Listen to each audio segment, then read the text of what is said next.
खरं आहे, तेव्हा बारामती मधली लढाई जी आहे सगळ्यांचं लक्ष आहे। इकडे भाजपचे मिहीर कोटेचा निकालाआधी होम हवन करतायत। संजय दिना पाटील मिहीर कोटेचा अशी ही लढाई आणि निकालाआधीच होम हवन केलेलं आहे। आमच्या प्रतिनिधींनी त्यांच्याशी संवाद साधला, आपण बघूया।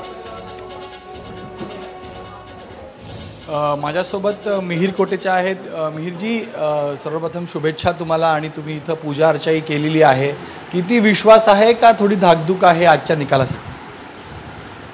काल पण सांगितलं होतं, आज पण सांगतोय, मुंबईकरांनी मोदीजींना तिसऱ्यांदा पंतप्रधान करण्यासाठी मतदान केलेलं आहे आणि मुंबईची 6 पैकी 6 जागा हे महायुतीचेच उमेदवार विजयी होणार।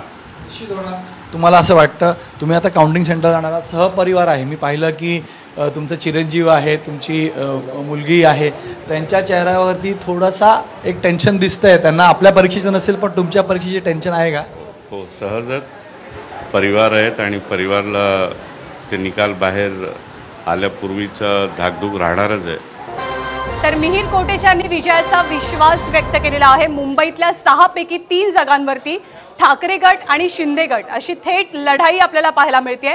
दक्षिण मुंबई, दक्षिण मध्य मुंबई आणि उत्तर पश्चिम मुंबई हे ते 3 मतदारसंघ आहेत की जिथे शिवसेना विरुद्ध शिवसेनाचा सामना आहे। मुंबई कुणाची, मुंबईत आवाज कुणाचा, ठाकरेंचं वर्चस्व, शिंदेंचं वर्चस्व, मुंबईत कोण जिंकणार, मुंबईकर